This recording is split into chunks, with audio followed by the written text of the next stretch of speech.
What's is good, ladies and gentlemen? Welcome to another SK Wealth Academy podcast. Einstein was wrong. Occam's razor doesn't apply to the financial world anymore. And the most important Bitcoin podcast ever.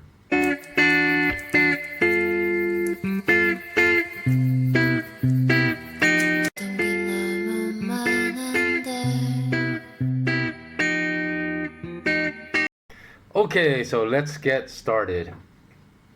Before I get started, actually, I want to encourage you to ensure that you subscribe to my free newsletter at my new site at malamalama.com/WordPress, which you can find in the show notes below if you're watching this on YouTube, because that may be the only way for you to find out and discover where my free content is, because I'm sure a lot of you know a lot of people have been deplatformed from YouTube recently, a lot of independent media channels, because anytime you say something that dissents with the mainstream narrative, you get deplatformed and you get censored and you get banned. I mean, I've already been banned on Twitter one time for 89 days, and my inquiry as to the reasons why were completely ignored. And then one day it just popped up in my email.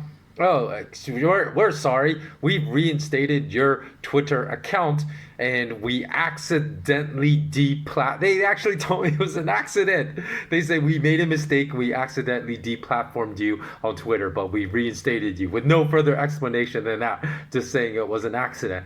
And so I did basically, actually, when I logged into my Twitter account after being gone for 3 months, I noticed that 150 of my subscribers had unsubscribed. So instead of having 3,000 subscribers, only had like 2,850 subscribers or so. And then of my 2,850 followers, I immediately conducted a social experiment to which I stated, hey, I have a really strong suspicion that there's something going on, probably something in the financial world that stated that went against the mainstream narrative. Almost everything I say goes against the mainstream narrative.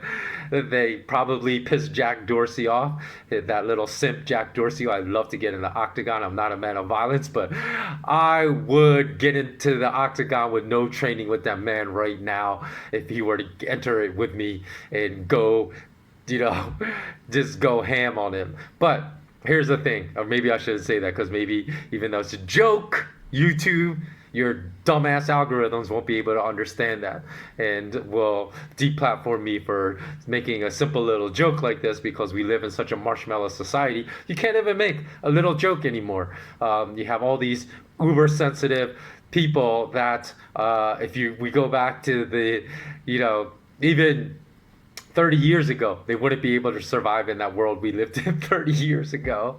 They really would not be able to. And I'm not even joking about that. But in any event, I did a little social experiment and say, hey, everyone that follows me on Twitter, please like this tweet if you can see it. So give me some idea as far as like how much I'm being shadow banned on Twitter once they had reinstated my account. And only 10 people liked it. So maybe at most 30 people, maybe 30 people saw it, like a third of people that saw the comment actually liked it, or maybe it was half. So I discovered that even though I have close to 3,000 followers on Twitter, my reach is probably about 20 people. So that is why this particular YouTube podcast will also be somewhat of an experiment as well, because a kind viewer on this YouTube channel said he was surprised, or I couldn't remember if it was he or she from the name, that he or she was surprised that my podcast received so little views and almost no comments. But that has not always been the case, because I said at my old YouTube channel, SK Wealth Academy, that I had some videos that I uploaded on that channel with over 17,000 comments, although YouTube eventually deleted all those comments against my will and then disabled the comments section, which should have been the first clue, right? That I was saying things that the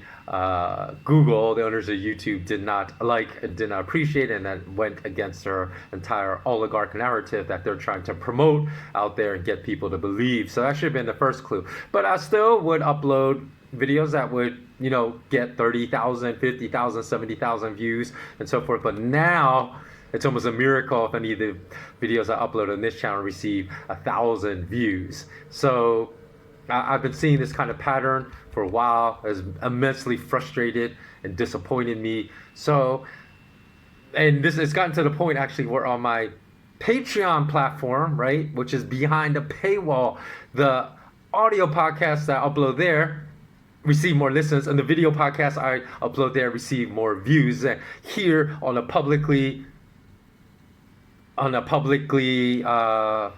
released platform like YouTube. So I'm going to flip the script, possibly. I'm thinking as I record this actual podcast, if I'm going to flip the script and just occasionally post some podcasts here and post most of my videos on my Patreon, SK Wealth Academy Patreon channel only, because my frustration has boiled over to the point where I feel like I'm wasting my time, wasting my energy by posting here, because I can see with the interaction I've said almost on every single podcast I've uploaded here on YouTube channel, how important it is for people to like, to comment, to subscribe, but yet fully well over 50% of everyone that listens and watches my podcast on YouTube still have not subscribed. Nobody ever comments, hardly anyone. Apologies to the great small community of you that have been very consistent. I don't want to marginalize you. You're very important. But my point is that I think I'm being shadow banned, censored to the point where it's ridiculous that I would actually have far more reach by posting behind a paywall than free, which is kind of like flipping the script. It's not something I want to do. I would still like to post most of my content here for free, and then only the content for my patrons behind the SK Wealth Academy Patreon paywall. But I want to do an experiment to see what's really going on here and get to the bottom of this. But, at least if I decide not to post for several weeks, depending upon, how this particular podcast does, I'm going to leave you with a super interesting podcast, I think, as you can tell with the title. So, again, if I just disappear for a couple weeks, because I'll definitely come back unless I totally get deplatformed from YouTube and can't log on to my account. But YouTube's algorithm always seems to push the lowest common denominator content for the real pandemic we're living in, which is a pandemic of stupidity. And they will push content creators that record rapes and load them up for everyone to see. They will push content creators that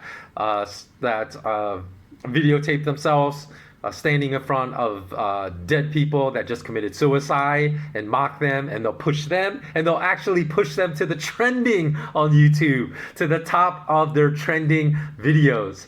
That's how morally bankrupt this platform is. It's another reason for me to migrate as quickly away from this platform as possible. Another podcast that analyze celebrities like Honey Boo Boo. I don't follow these celebrities. I know Honey Boo Boo's probably a decade ago. I don't know who the latest mindless, stupid social media star is, but whoever it is, that's who they push the podcast and get those podcasts millions of subscribers and millions of views for, mindless entertainment that keeps people's minds off of any type of content that would actually improve their quality of life. So, if YouTube were a fair platform, then these indie news sites, independent news sites that they're all deplatforming and all censoring and all banning, would have millions of subscribers and millions of views. And there still are some out there, like just off the top of my head, Gray Zone. If you want to understand the truth of the alleged genocide of the Uyghurs in China, go follow Gray Zone, because they'll give you the opposite view of what's really going on there. If you want to find out what really happened with the alleged chemical gas attacks in Douma, Syria, go to Gray Zone and check them out. Go to Jimmy Dore, go to Gerald Celente. These are all people that all channels I'm shocked are still up on YouTube, because they pretty much speak power to truth all the time. Although I would have to say the one beef and huge criticism I have Jimmy Dore is that with this whole global lockdown, he always seemed to hold the party line and really promote the oligarch narrative about that.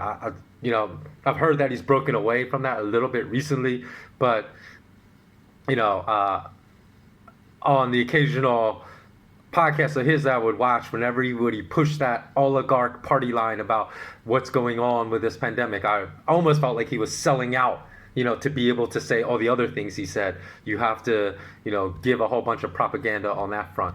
Anyways, okay, but let's get on with the topics of this particular podcast. We'll start with Albert Einstein. Why Albert Einstein was wrong. Okay, Albert Einstein once said that if World War III happens, then for certain, World War IV would be fought with sticks and stones.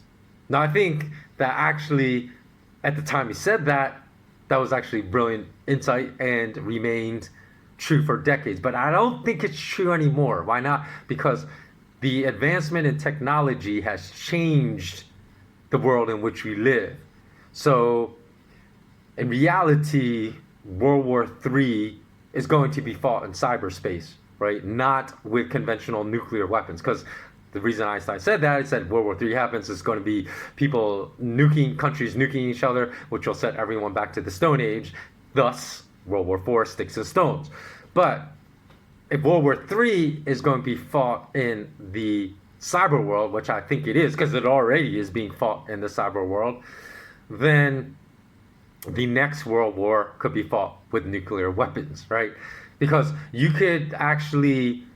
one could inflict just as much damage fighting a cyber war as the mechanism for destroying a country, because you could affect total blackouts of electrical grids in an entire nation through the use of zero-day exploits, which has already been shown is possible with Stuxnet and so on. You could shut down entire global financial systems or entire financial systems specific to certain nations with zero-day exploit hacker attacks and also you could attribute that attack,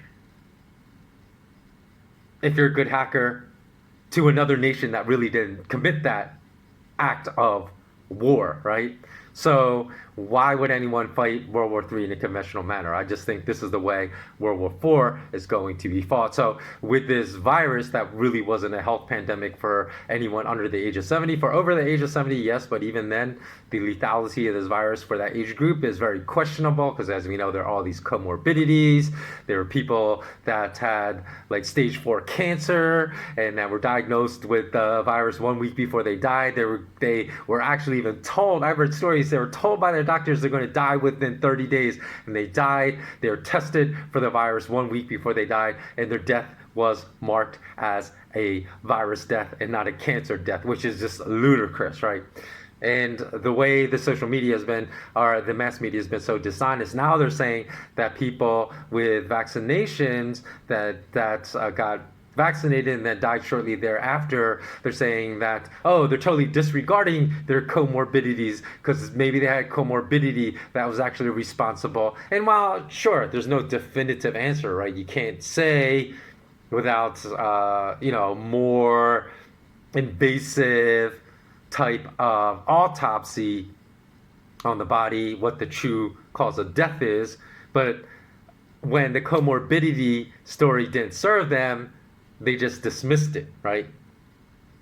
But when the comorbidity story serves them, then they bring it back full force in the instances in which people that were vaccinated died shortly after, right? And again, I'm not saying there's a relationship between cause and effect between the two, because maybe it's a correlation and not causal, but we don't know that. But I'm just saying we can see how dishonest the media are, and I've called them whores and prostitutes plenty of times because they whore for the oligarchs. Okay, so and many of the stats are used. Let me tell you how stupid these statistics are that we accept, which shows there's a complete vacuum of critical thinking, which is why I spent 10 years of my life developing SK Wealth Academy. By the way, if you want to know what that's about, you can download the entire curriculum and the fact sheet at my new site at malamalama.com/WordPress. One way to first start is you can download my free ebook, The Golden Gift, there, which is going to be available for a limited time. So go check out. You can download it. I'm not sure how much longer I'm going to leave it up, but that will explain to you the whole problem with the global fiat currency system in use today through a parable. So it's not like dry. I just made up a story to show you how absurdly ridiculous the current global currency system is that we accept today, because we have plenty of options. Unfortunately, we voluntarily eliminate 90% of many of these options in our life from birth to death. So we voluntarily choose enslavement throughout the vast majority of our lives instead of really reaching our full potential for what we're capable of achieving and accomplishing as human beings in this lifetime. But let me get back to the stupidity of a lot of these statistics. Like, we all heard these statistics, right? If you swim in bodies of water where there are known to be aggressive sharks that attack humans, which would be like white pointers, bull, tiger, hammerheads, that's about it. Great oceanic sharks as well, but oceanic means wide out in the ocean. They're not going to be swimming anywhere close to shore. So basically, people don't get attacked by oceanic sharks swimming like near beaches or anything. It's going to be one of those four I just named: great whites, bull, tiger, or hammerheads, right? So for the most part, we've all heard that statistic that you're like 500 or 1,000 times more likely to die or get in a car accident than you are to get bit from a shark. And people hear that and say, oh, okay, then I guess it's safe for me to swim here. There really is no risk. But that's such a stupid statistic, much like all the statistics being used to spread like irrational fear and absurd and insane fear about the virus that is used to keep imposing by these oligarchs lockdown after lockdown after lockdown. I heard Ontario and Canada was going under lockdowns and curfews. I heard France was going back to lockdowns and curfews again just this month in April 2021. It's just absurd, because let me tell you how absurd that statistic are. And a lot of the statistics that are being compiled are just as absurd as I'm going to explain to you this stupid shark bite to car accident statistic that's used. Okay, because if we drive to and from work every single day, if we drive to the store to run errands, if we drive, many of us might log easily 1,000 hours of driving a year. Okay, how many times are we swimming in bodies of water in which known white pointers, bull sharks, tiger sharks, or hammerheads are known to populate those bodies of water? Maybe for most of us, we may swim two hours a year in those types of waters, because if we're swimming in waters where none of the sharks are, it doesn't matter. Then that statistic's completely irrelevant. But obviously, we all spend more time in our cars than swimming in the ocean in shark-infested waters. So if we we logged 100 hours swimming in those waters, we can compare apples to apples. But if we engage in one activity, as far as man hours, 500 times more hours, right? 1,000 hours driving per year versus 2 hours swimming in shark-infested waters. That comparison is just stupid. If we swam 1,000 hours, right, in shark-infested waters, and we also spent 1,000 hours a year driving in our cars, then that statistic would be comparable. But maybe that statistic then becomes we're only twice as likely to get in a car accident than we would be bitten by a shark, if we're comparing apples to apples. And then people would think, oh, okay, then there is a real risk of me getting bit by a shark if I go swimming in these waters, which would be the more realistic comparison. But because our critical thinking skills have been stripped from us, even if you graduated from Harvard, Oxford, Cambridge, MIT, Princeton, Yale, my alma mater, University of Pennsylvania, does not matter. You can be a complete moron and lack fundamental critical thinking skills and fundamental reasoning skills and logic if you have not spent any time self-educating yourself in those areas, or in self-education in those areas. I think what I said was kind of redundant. And for this reason as well, people never consider diversity in opinions when judging risk in investing anymore.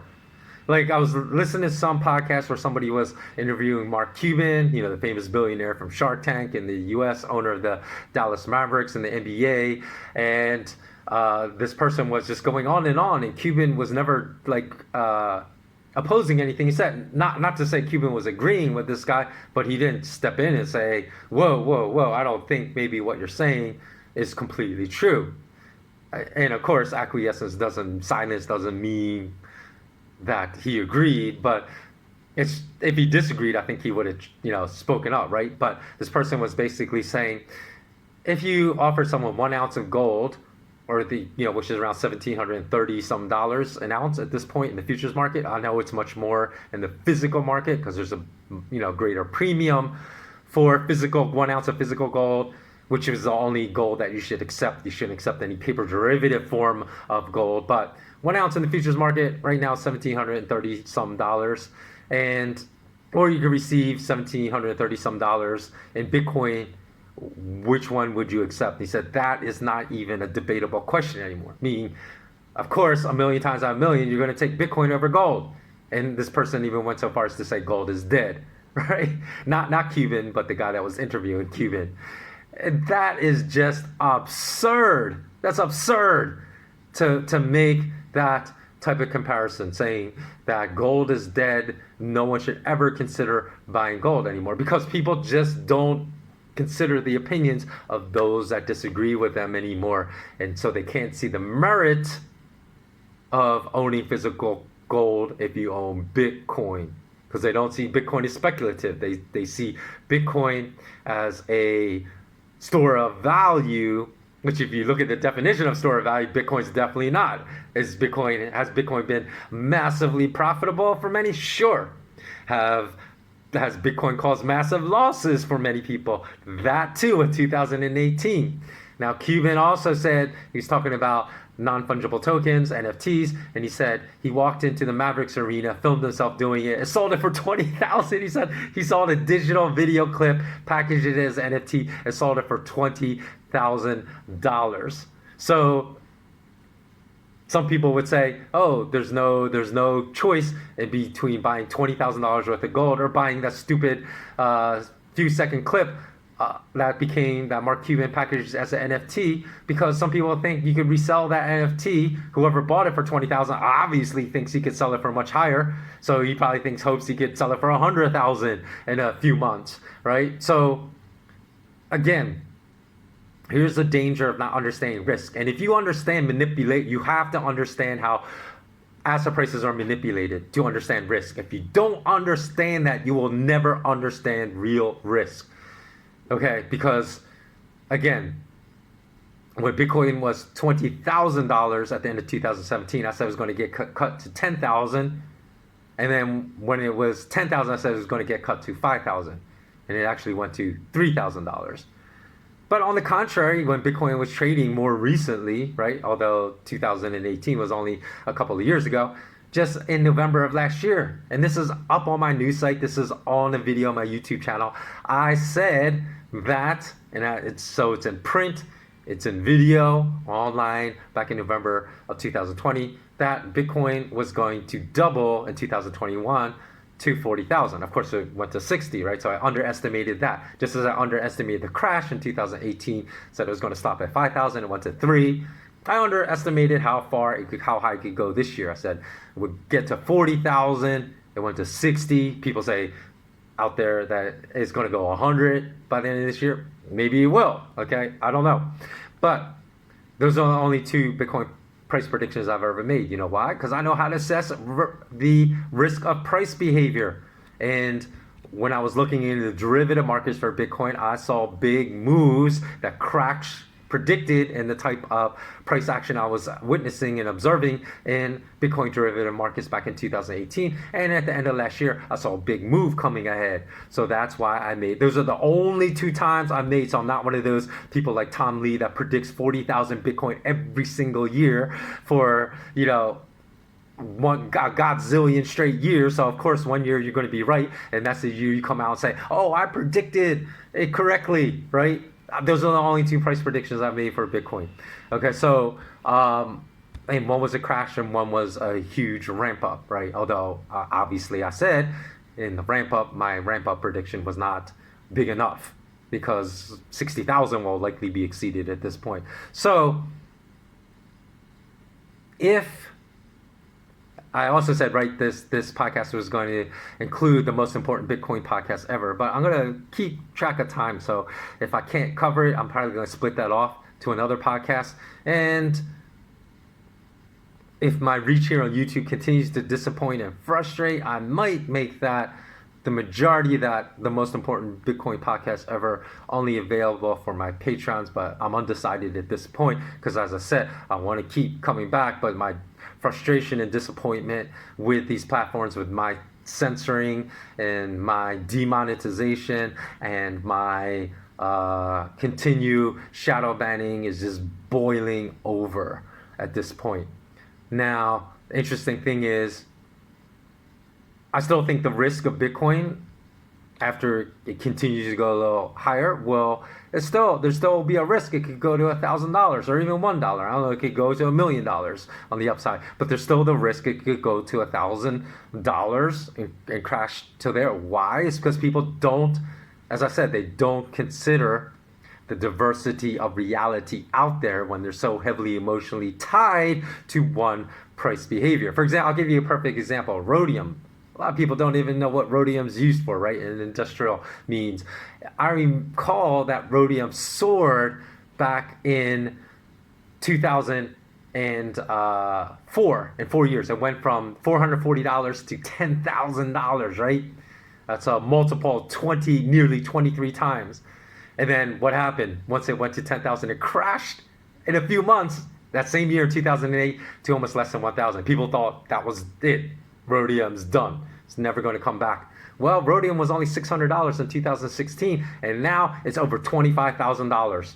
Yeah, a lot of people don't know that, right? It's over 25. So again, a multiple of what? A multiple of 20 times would be 24,000. So a little over a multiple of 20 in just a couple of years. But if you said to somebody, even after they went and investigated rhodium, hey, I really think rhodium could crash to $1,000. Most people say, of course it can crash to $1,000 because look, it did it once already in 2008 and then it crashed. So of course it can do it again. But people will never say that about Bitcoin. That are emotionally tied to Bitcoin prices going higher. They can say it happened in 2018, but it's never going to happen again. So the reason people say absurd things like that, and absurd things like gold is dead, there's no risk in Bitcoin, the only way to stop Bitcoin trading is just shut down the internet, which, by the way, one person named Dan Kaminsky would have something to say about that because he could have shut down the internet by himself not too long ago.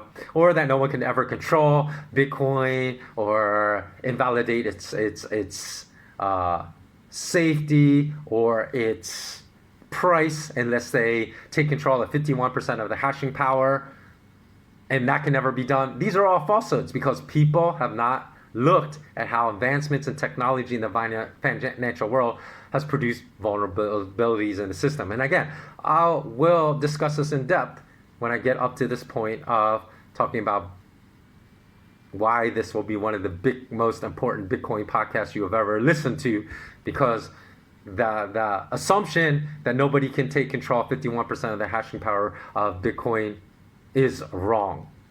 That vulnerability is there, and I can explain exactly what it is. Because I said if you follow Dan Kaminsky, you'll know what it is. Okay, so and the other thing I want to talk about is Occam's razor, right? I said Occam's razor no longer applies in the financial world. Occam's razor is that the simplest explanation is the right one, but We saw so many times during all that criminal behavior by Wall Street and big global banks during the 2000 that ushered in the 2008 global financial crisis that Occam's razor never held true, right? We saw S&P 500 futures constantly rise before market open in New York at 9:30 a.m. every single trading day for days on end, for weeks on end after the 2008 crisis. What would Occam's razors tell us? Simplest explanation, institutions are buying. But then someone started investigating the amounts, the blocks of S&P 500 futures that were being bought and how much money was necessary to purchase these blocks of futures, and concluded, hey, not even Goldman Sachs, not even JP Morgan has this kind of cash. The only people that could possibly do this would be the US Central Bank.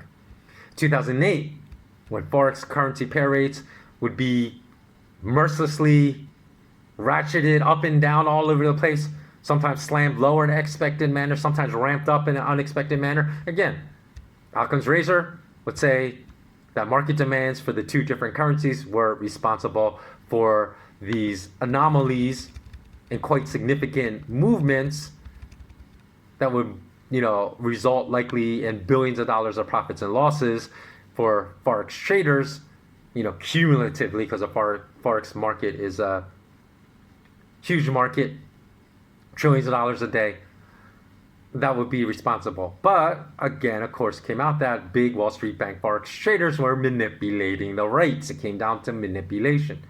Summer 2008, oil skyrocketed, more than tripled from $50 a barrel to $150 a barrel. Simplest explanation, global supply and demand, right? Supply shrinking, demand skyrocketed, therefore price of barrel of oil tripled. Wrong again. Second simplest explanation, well, maybe these big Wall Street banks, because we all know of their criminal activity by now in all other arenas of the financial world, that they're probably just renting out super tankers, buying up hundreds of thousands of barrels of oil, storing them offshore, creating artificial shortage of oil, artificial shrinkage of supply, and artificially ramping prices up. Wrong again. The most complex answer would be that a big Wall Street bank somehow became privy to a massive short position in oil futures market by a hedge fund, and therefore manufactured an artificial short squeeze to make oil prices skyrocket, which turns out to be the most likely answer. That's what Goldman Sachs oil traders did with SEM Group to artificially create that $50 to $150 skyrocketing oil price in the summer of 2008. Now, even if we apply Occam's razor to Satoshi Nakamoto's insertion of a message on the blockchain for the very first Bitcoin minted in March of 2009 that convinced, okay, here's the simplest. Remember, I told you Occam's razor no longer applies in the financial world. The simplest explanation, because he said it was something like railing against the bailout of banks that happened. And when people read that, they said, oh, Satoshi's our savior. Whoever this community of people are that invented Bitcoin, they invented this currency to free the world from the evils of central bankers and fiat currency. But people did not understand, now I'm getting into why this is the most important Bitcoin podcast ever.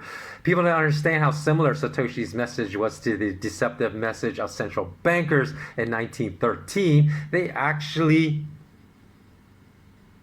recruited the help of US journalists in the nation at that time to plant a message very similar to Satoshi's message, because what had happened at their first effort to pass the legislation to establish the US Federal Reserve, it failed. So they said, okay, nobody is going to support this. It's going to be impossible to pass. We have to come up with a narrative that the US Central Bank is for the people and it's anti-banking.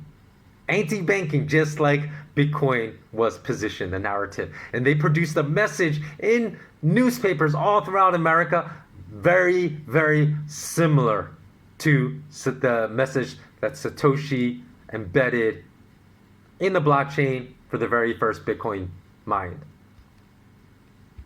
So again, people that can't understand the value of a diversity of opinions, of a diversity of information out there. I often explain how a diversity of information will help you always come to the right conclusion, even if you reject that diversity of information, even if it's rejected. If you look into it and you conclude, oh no, it's not really accurate, so I'm going to discard it, that you're still better off than not having considered that diversity of information at all. Okay, so again, the fake message that these journalists, I'll get into in a little bit, that these journalists planted in newspapers in the early 1900s to eventually allow for the passage of the legislation that brought the U.S. Central Bank into existence was to present the U.S. Central Bank as anti-banking, anti-Wall Street, okay? I'll tell you what that exact message said too, because you'll be shocked. It seems very similar to the origin story of Bitcoin. Now, I was going to say in martial arts, one of my famous, because all of you have been following me for a while know I've trained in martial arts for a long time. One of my favorite middleweight UFC champions was Georges St. Pierre. Now, Georges St. Pierre was multilingual. He spoke English, French, Portuguese. A lot of the people he fought when defending his title were Brazilian, right? Because a lot of professional fighters always come from poverty, from really circumstances of extreme struggle, extreme poverty. So, that's why like Mexico produces so many great professional boxers. That's why like so many mixed martial artists come from Brazil. Now, and we're talking like the streets, right? The streets of Brazil, the streets of Mexico, the streets of America, a lot of professional boxers, and so forth. Now, George said that his diversity of languages was actually a huge advantage when fighting. One may think, why? Well, he said during the course of the fight, of course, your coaches would be yelling out instructions to him. They'd be yelling them out in French. And of course, his opponent couldn't understand, and his opponent's coaches couldn't understand. But yet, when his opponent's coaches yelled out instructions to his opponent that was fighting in Portuguese, he said he understood everything they were saying. So his opponent couldn't really execute their orders without him blocking it or without him countering it effectively, because he already knew what was coming before his opponent would try it. So that was a huge benefit. And I don't understand why people think diversity of opinions is like people are such marshmallows today in their mental capacity. They're so mentally weak. They can't stand to listen to anything that goes against their belief. They'll just automatically dismiss and say, I don't want to listen. That keeps everyone of this mindset a very poor investor. In fact, I've even told my patrons recently, I said, look, if I ever get to the point where the majority say, 100% agree with everything you say, I think you're so correct in everything you say, I said, I might as well just shut down my Patreon platform, because I'm providing no value. Because the greatest value I will provide to you is in the information in which you disagree with me. Whether that turns out, the things that you may disagree with me, if you're a patron of mine listening to this right now, whether that turns out to be false or correct, that is going to provide the greatest value to you. Why? Because it's going to challenge you to really take a look at your position to determine if your position is correct or wrong. But if everyone just blows smoke up your butt and continually tells you that the position you believe is 100% correct is 100% correct, you will never challenge your beliefs. And we all know there's no one in the world that's 100% correct 100% of the time. And people like this that believe they are the ones I've encountered over the past 2 decades that have had tremendous losses in Bitcoin. For example, when it was at 20,000, would not sell because they were 100%, not 99%, not even 99.5% convinced. They're 100% convinced Bitcoin was going to go from 20,000 to 50,000 at a minimum in 2018. Same people that suffered huge losses in gold mining stocks when gold crashed from $1,000 to $680. 100% convinced that the break above 1,000 was going to send it soaring to 2,000 and 5,000. They won't consider any other diversity of opinions at that time. So actually, I'm looking at this right now. It's already 38 minutes. So, okay. So I want to end this because it's already getting so long.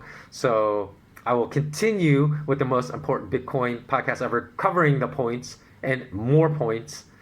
The points I already discussed that I haven't discussed in detail, and more points in the next podcast. So you'll have to come back to see if I made that a Patreon-only podcast or if I decided to also release that publicly. Because again, I'm really not sure. I've been just so frustrated beyond belief with all these social media platforms. I'm so disgusted with them. I'm so furious and angry with every single one of them that if I'm like, it's absurd and insane that I would get more views and more listens on content I release behind a paywall than on content I release there's no paywall. That is just absurdity. Okay, thanks so much for watching. Always remain intensely curious, always remain immensely courageous. And until next time, have a very blessed day or evening. Take care.